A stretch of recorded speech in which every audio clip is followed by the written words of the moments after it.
Good evening. Welcome to our Bible study. If you have your Bibles, we're going to be in Revelation chapter 18. Revelation chapter 18. I think we began the book of Revelation in the month of March, and we almost come to the end because Revelation has 22 chapters. We have almost come to the end of the book. We are now in Revelation chapter 18. I also have an announcement next week. We will try and have our Bible study on Wednesday evening because on Thursday I will not be in station. So, if possible, I request you to kindly join in on Wednesday evening at the same time. That's at 6:30 p.m. Wednesday evening. That'll just be for 1 week. The following week, we will continue as usual. So, next Wednesday at 6:30 p.m., we will continue with our Bible study in Revelation 19 we will look at. But today we're looking at Revelation chapter 18. There are 24 verses in this chapter. Last week, if you remember, if you were with us, we looked at the destruction, the fall of Babylon. Babylon is the most mentioned city, just by way of reminder. It's the most mentioned city in the Bible next to Jerusalem. In the book of Revelation, there are 404 verses, out of which 42 verses are referencing the city of Babylon. So that's about 10% of the book of Revelation. So the ancient city of Babylon, again, was about 80 kilometers south. I mentioned this last week, and so it's 80 kilometers south of Baghdad, which is next to the Euphrates River in modern day Iraq. And so some people, some good people, say that Babylon is a literal city. As of now, it's in absolute ruins. It's just an excavation site. Right now, there are some archaeologists doing some digging, some excavation.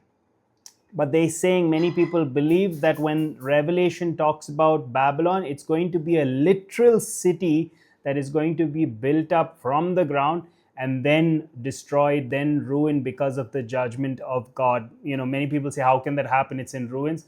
It's just like, many people said Israel will never be a nation again. And then we saw that it finally did become a nation very miraculously. In the same way, Babylon can be rebuilt very quickly and it can be destroyed. That is the very literal interpretation of it. And we know that Saddam Hussein at one point tried to do it, but he was tried for his war crimes and he was hung in 2006.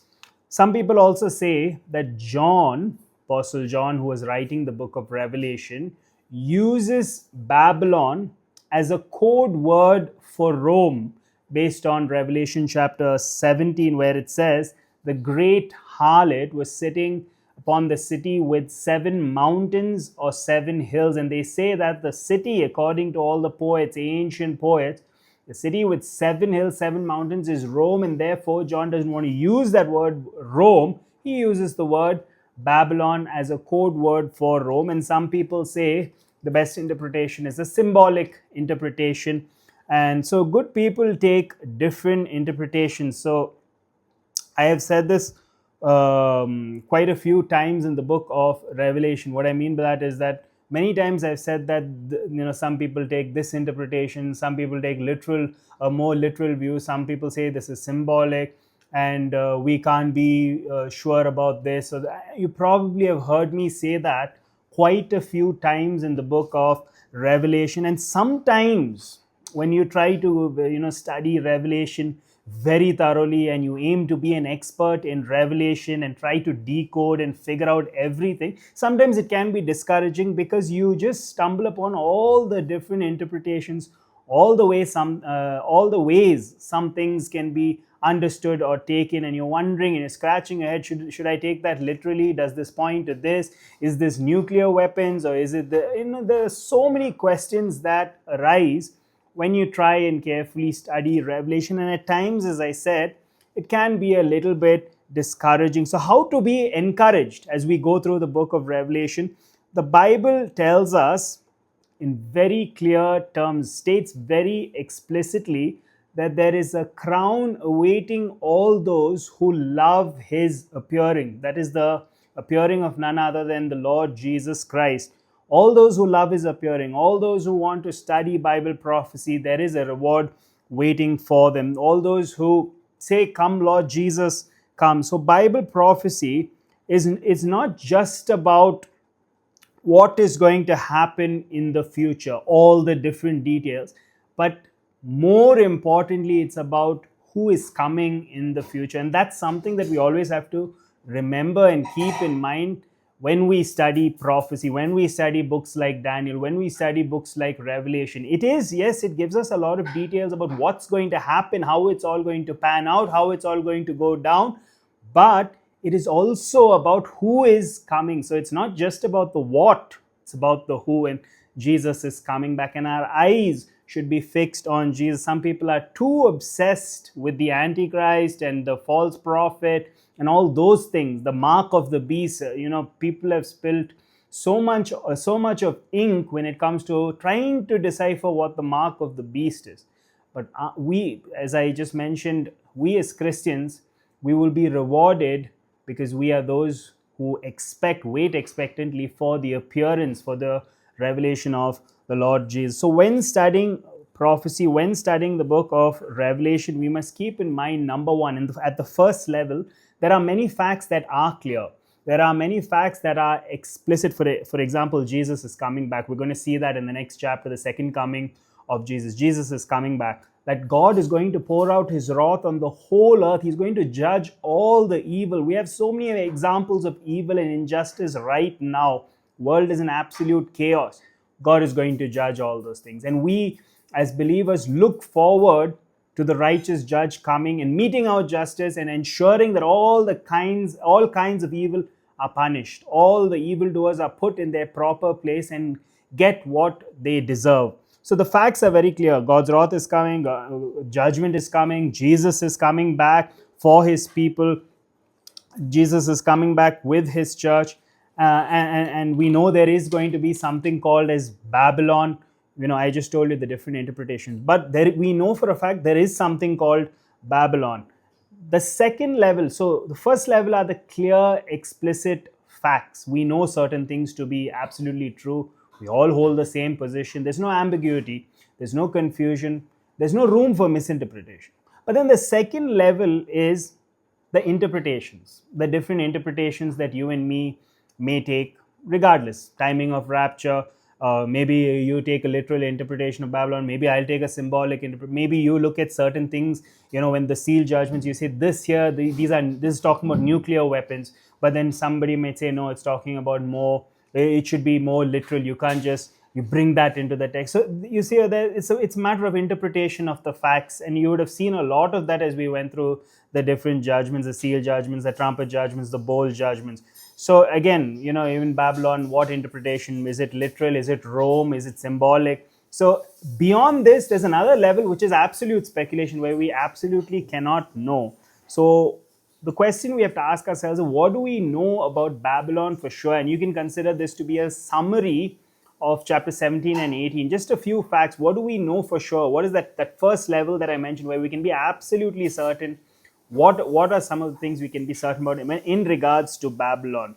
Babylon, number one, will have tremendous influence, tremendous authority over all peoples, multitudes, and languages. They'll exercise tremendous authority and power, according to Revelation 17:5.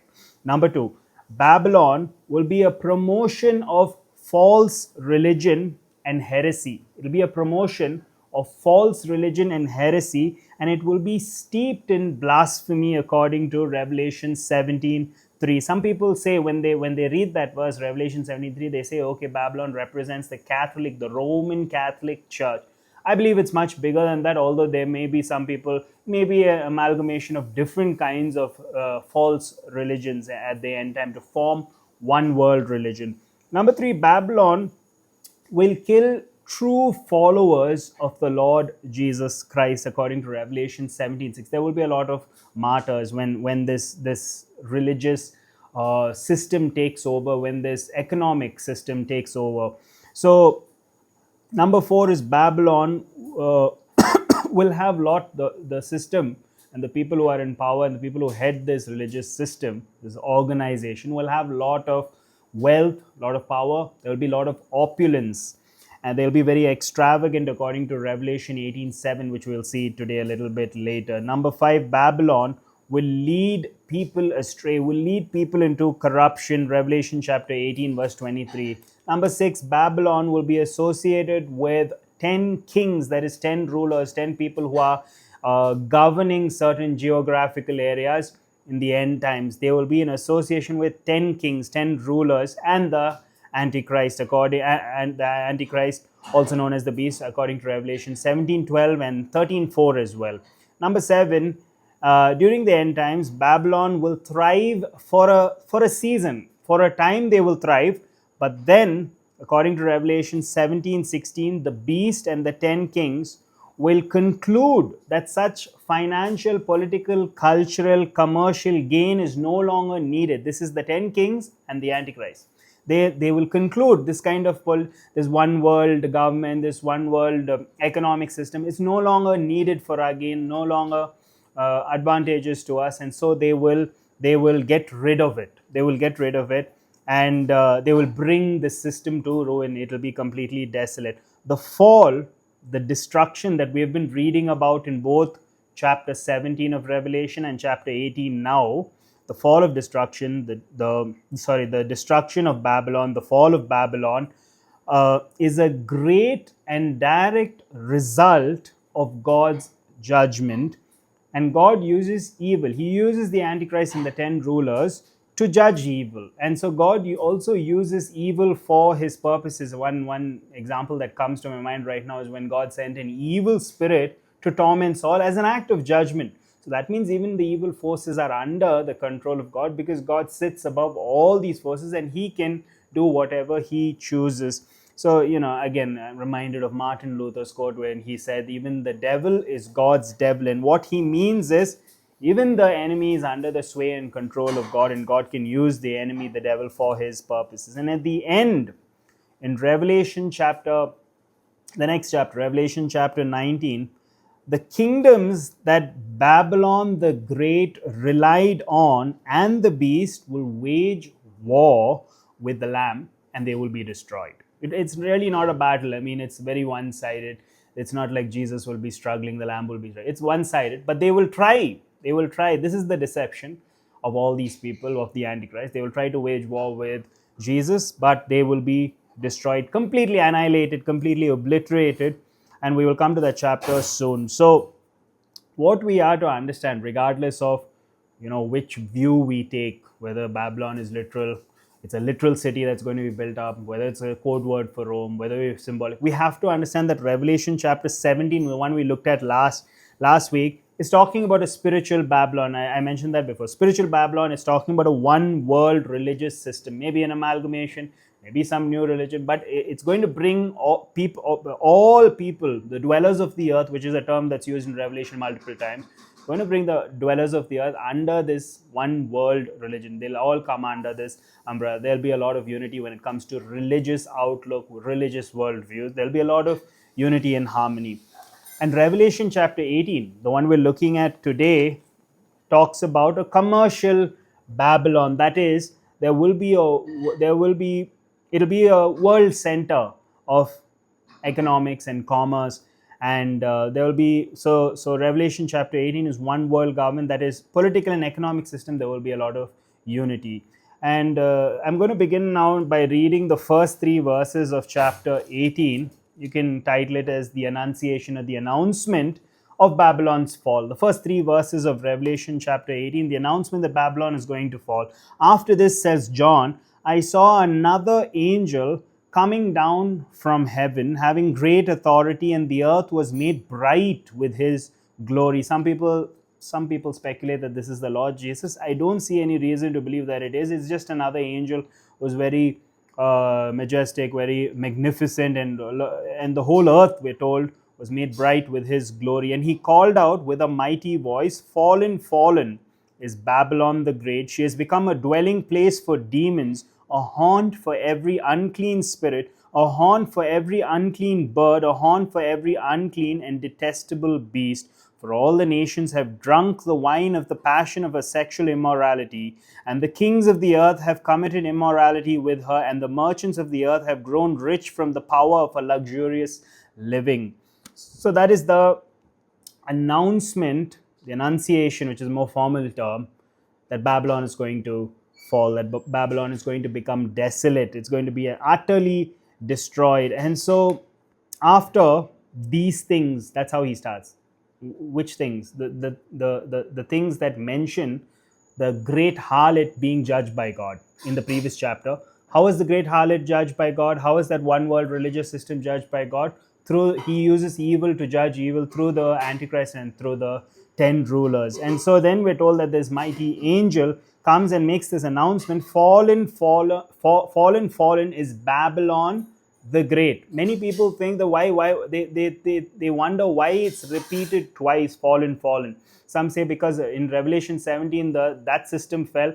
Now in Revelation 18, this system, the commercial system, is going to fall. So two sides of the same coin, so it's repeated twice. Maybe, but I think it's just there for emphasis. I don't think it's referencing Revelation. It's more to emphasize the point. It's the point that Babylon is going to be utterly ruined and destroyed. So I think, as I said, it's repeated for emphasis. Verses 2 says it's become a habitation of demons. So fallen angels inhabit this place. Every unclean bird, unclean beast. I apologize to all the bird lovers. And of course, birds are beautiful animals. But many times in the Bible, birds are a reference to the work of the enemy. For example, if you take Matthew chapter 13, where Jesus tells the parable of the sower and the seed, he says when the seeds are thrown on the wayside, the birds of the air come and pick it up. And the birds of the air there refer to the enemy, refers to Satan, who comes and picks it up so that it doesn't fall on good ground, doesn't go into the heart and into the minds of people, resulting in a change of lifestyle. So very often in the Bible, birds are a picture of demonic activity or demons or the enemy himself. So like that, so what John is talking about over here is that Babylon is going to be ruined and is going to become a haunt or a hangout for demons and for everything that is unclean, everything that the fallen angels, everything that is unclean. So Babylon will be judged because of these unclean birds, unclean spirits, and unclean beasts that haunt and inhabit the place, the ruins.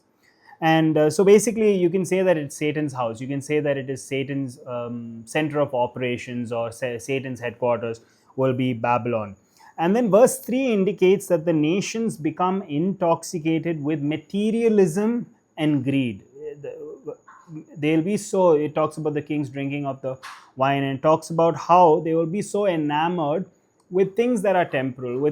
They'll become very covetous. They'll become very greedy. Of course, we see all that, in the world around us, the materialism, consumerism. We as Christians battle with such emotions and such feelings from time to time. But this will be the epitome of it. This will be the culmination of greed and materialism when we come to the very end, and during this time where there'll be a world or a commercial system, one commercial system that dominates the entire world, one economic system that dominates the entire world. So 2 Timothy, if you remember, in chapter 3 verse 2, Paul writes, people will be lovers of themselves, lovers of money, and lovers of pleasure. Now, there's a long list over there, but I'm mentioning 2-3 things. Lovers of themselves, they'll be lovers of money, they'll be lovers of pleasure. And actually in verse 1 it says at the end it will be terrible times, perilous times, and then he gives this long list of people who will exist during that time. At the very end, they will be lovers of themselves, they'll be lovers of money. Again in 1 Timothy 6:10, a verse that we all know, it says, for the love of money, not money itself, but the love of money is the root of all kinds of evil. That is the Greek literal translation, all kinds of evil, the love of money. It's not wealth itself that is inherently evil. If you look at the book of Deuteronomy, it says it is God who gives the ability to create wealth, to become wealthy because of hard work and diligent work. But it is the love of money, it's the obsession with money and the obsession with greed and being covetous and desiring other things and never being satisfied, never being content, which is a very dangerous place to be. Often we talk about how 1 Timothy 6:10 says, "For the love of money is the root of all kinds of evil." But the verse goes on to say, "And some by longing for it have wandered away from the faith and have been pierced by many griefs, have been pierced by many sorrows." So that very evil desire of going on trying to accumulate more for yourself, Bible wants that they'll be pierced with many griefs and many sorrows. So we as Christians need to constantly, I believe, keep ourselves at check to see that we own the possessions and not the other way around, where the possessions own us and have control over us. And so I'm always motivated, I'm always encouraged and challenged whenever I look at Rsvp'D. Most of you know that he was a missionary from England. He was a famous cricket player, one of the most famous English cricket players. All this happens in the 19th century. He lived during the 19th century. After coming to Jesus, he decided he wanted to become a missionary. And so before leaving for the mission field, he decided to take possession of his inheritance. And when he did, he decided to give it all away, because he was going to the mission field with his wife. And so his inheritance was 29,000 pounds. 29,000 pounds. Now today that's not a great fortune. If you do the conversion, it comes to about 34 lakhs in our currency, which is still a sizable amount. But back then it was a fortune, because we're talking now at the end of the 18th century. We're in 2025 now, and still 29,000 pounds it's a good amount of money. But back then it was a fortune. So he received his inheritance of 29,000 pounds, and on 13 January 1887, he sent out 4 checks of 5,000 pounds. That amounts to 20,000. And then he sent 5 checks of 1,000 pounds. That's total is 25,000. That's a tally. So he sends out all these checks of $5,000 each, 4 checks. One check he sent to D.L. Moody. He was hoping he'd start some work in North India, but D.L. Moody told him that even though he tried, it wasn't possible. So the result of that check, $5,000, what D.L. Moody did with that is he started Moody College, which I also went to, and developed a passion for theology, a love for theology. That was one of the checks that he sent out. The second check he sent out to George Mueller, $5,000 to George Mueller for missionary work and for orphans. Again, I've been to Bristol. I've seen that area where he worked. He did so much of good work, especially amongst orphans, and the miracles. And he was a stalwart of the faith. His prayer life was very impressive and exemplary. $5,000 to George Holland, who was working amongst the poor people in London to continue the work to bless his ministry. He sent $5,000 also, number 4, to William Booth of the Salvation Army to continue missions in India. So he was so generous, and with the little money that he had left after sending out all these checks,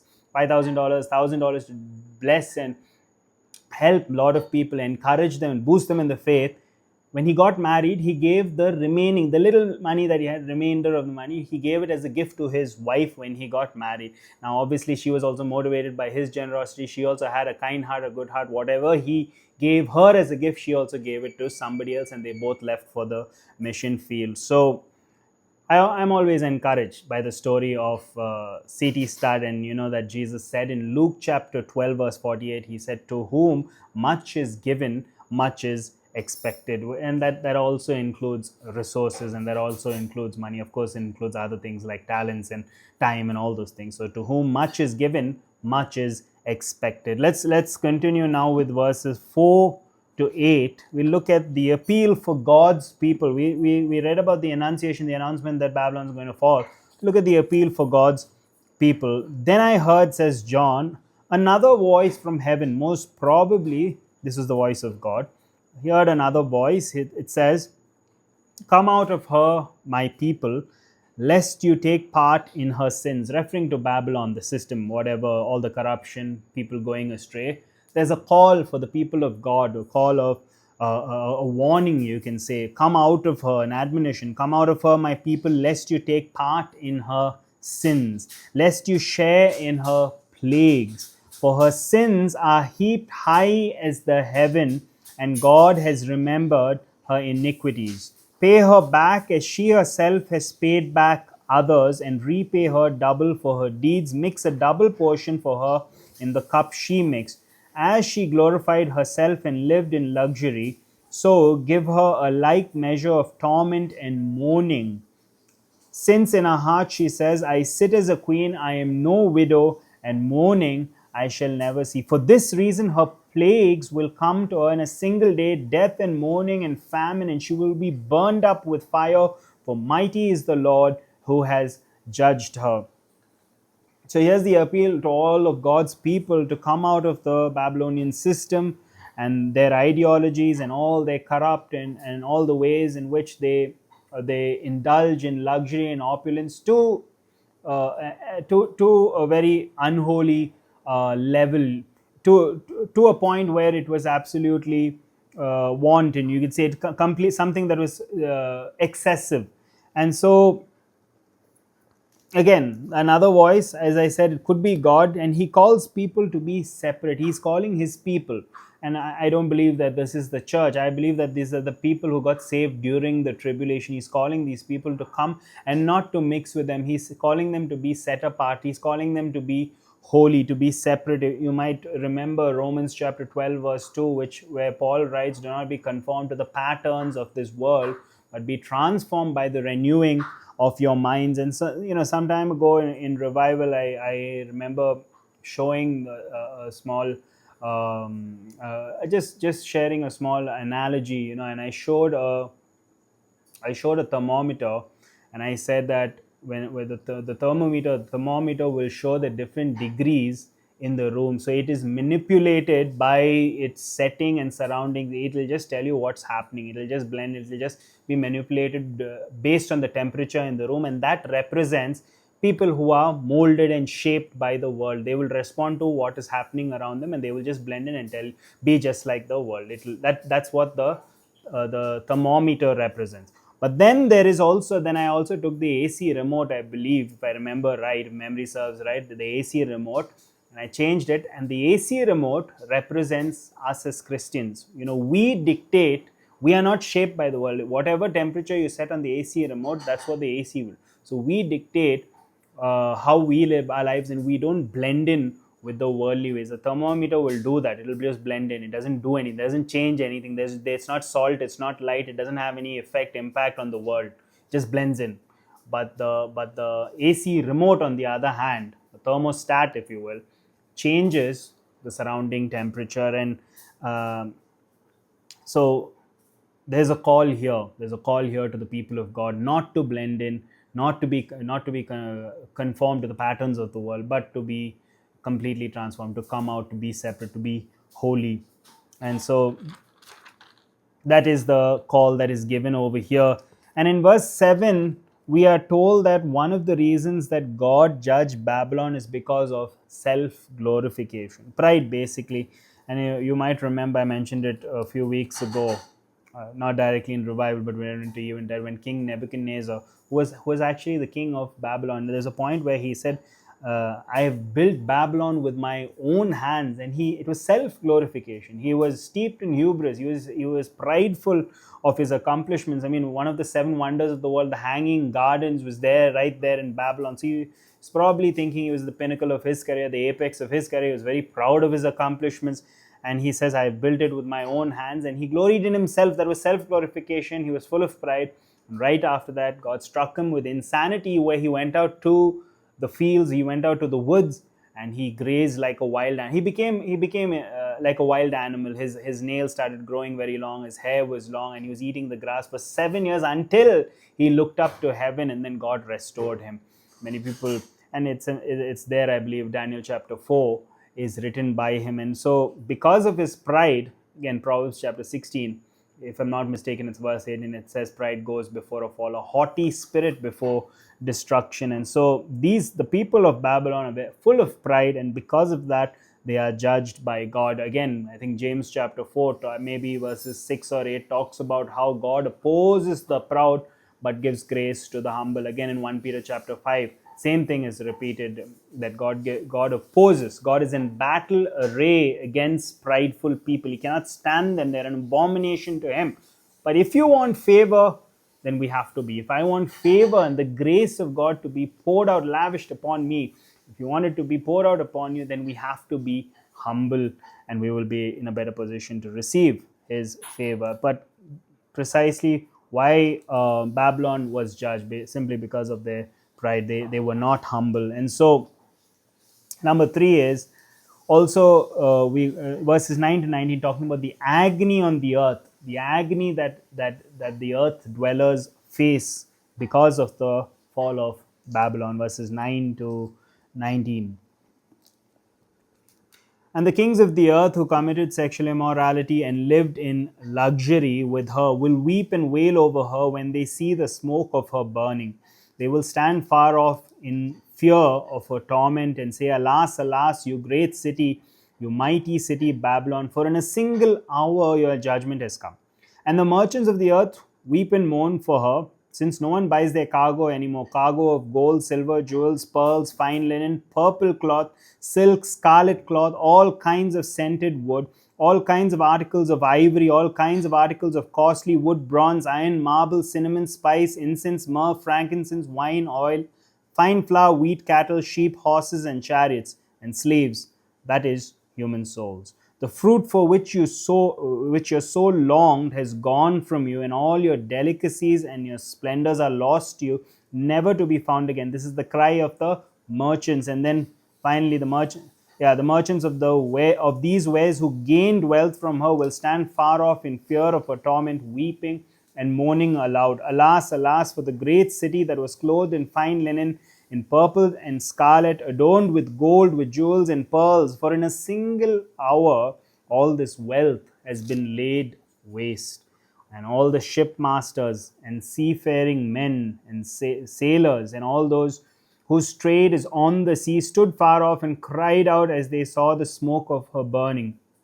What city was like the great city? And they threw dust on their heads as they wept and moaned, crying out. What a picture that is, to throw dust. That they're utterly dismayed, despondent, discouraged, because they had trusted that the system will help them thrive and it will give them absolute and eternal security.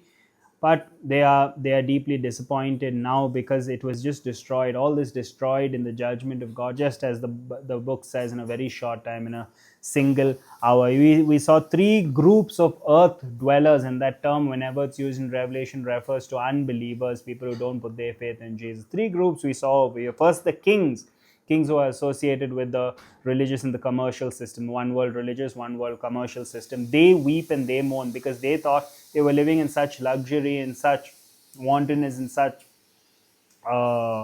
opulence. Now all their security suddenly been stripped away so quickly, and so they weep and mourn. And then the second group, we saw all the merchants, all the tradesmen, all the men of commerce. They are crying out, they're looking at their loss, and there's this long list, as I read, you probably heard it, long list of things that they now cannot sell anymore. The business was thriving, it was lucrative, it was booming, but now they cannot sell it anymore, because it's all come to ruin. There's no more there's no more people, there's no more business opportunities. And so the third group is, of course, the people of the sailors, basically the people of the sea, who probably were very busy on their trade routes, going here and there with all the different wares, all the different cargo, but now they have no more work to do, because everything has been laid desolate. And so, if you remember, Jesus said in Matthew, he says, do not lay up treasures for yourself, because that's where your heart is, right? Where your treasure is, that's where your heart is. And he talks about how we don't have to worry about tomorrow. Sometimes we get so caught up, how am I going to live tomorrow, what I'm going to eat, what I'm going to wear, what about this, that. And of course, there is, if you just look at the Proverbs, there's a lot of wisdom about storing up just like the ant, and there's a lot of planning. But there's only so much that we as human beings can do, in terms of the foreseeable future. There's only certain things that we can do. A lot of things are out of our control. There are a lot of variables that we cannot control as human beings, and we have to look to God. We have to trust him in all those things. John MacArthur, who recently went to be with the Lord, maybe 2-3 months ago, he went to be with the Lord. He talked about how there was a time when he saw 2 men in the same week. One man was this professor in a major university, in a reputed university. He made a long series of good investments, wise investments in real estate, but he lost his family, he lost his happiness, he lost his joy, he lost his peace of mind. He had nobody. He was a lonely man. And also there was another man, the second man, who was a pastor, who also acquired wealth. He made a series of investments over the years, and he wasn't completely obsessed with it, but he also gave more to his church than his church paid him. And by giving, in the book of Acts, Paul quoting Jesus, we don't have the record saying that, but Paul says it, so he heard it from one of his sources. Jesus said it's more blessed to give than to receive. It's there in the book of Acts. So this pastor gave, so he had, but he gave, and in that he was more blessed. He was one of the most, John MacArthur says, he was one of the most godliest, one of the most happiest, one of the most faithful and fruitful men and contented persons that John Mack had ever met in his life. So he compares and contrasts these two people. Both had tremendous wealth. One held on to it and lost a lot of other things and had no peace of mind. The other, on the other hand, this guy acquired all this wealth and possessions, but then just gave away to his church and to all these good causes, and he had tremendous peace with it. So may God help each one of us as well. Be content. Be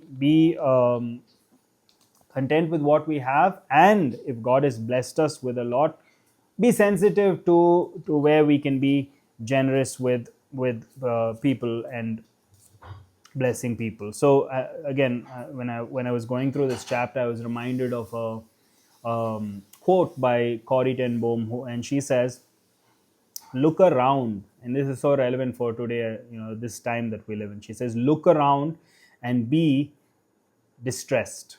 Look inside and be depressed. Look at Jesus and be at rest." So again, it is look around and be distressed. Look inside and be depressed. Look at Jesus and be at rest. And I think it's a very timely word, especially for the season that we're living in. And there was a preacher who was walking down Fifth Avenue, and he noticed this lifelike mannequin.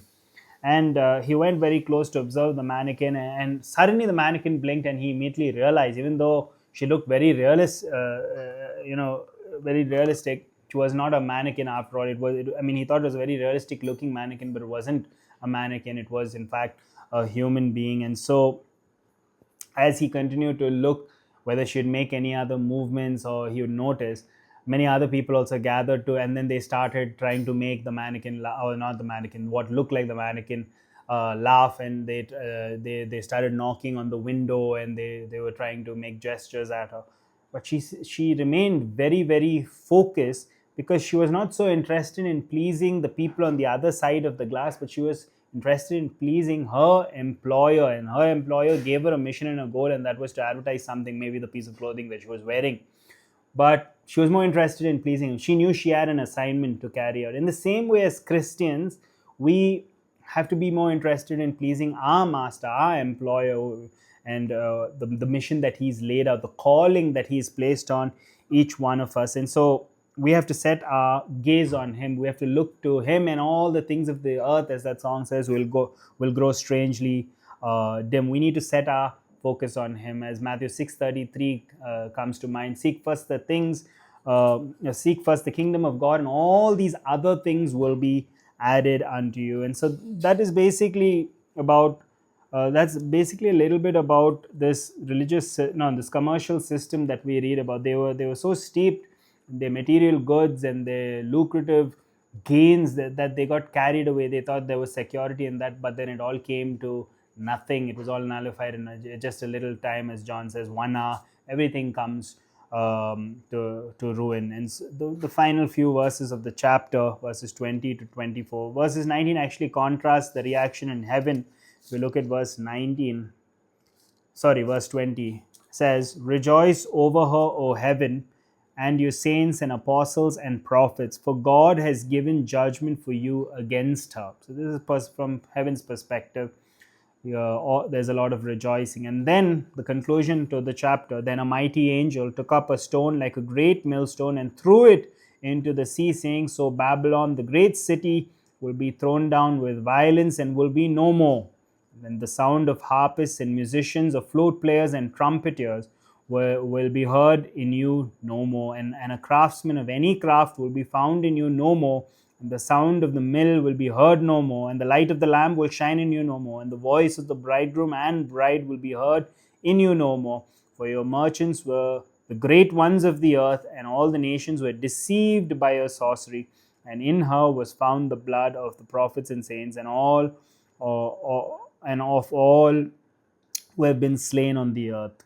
So again, this talks, just to summarize, this talks about the finality of the judgment that is coming upon this one world commercial system, Revelation 17, one world spiritual system, or one world religion, the judgment that is coming. And if you just count over here, the phrase no more, repeated 6 times, again showing the finality, the certainty of this destruction that is coming upon Babylon. So they were judged for their hubris, for their pride, and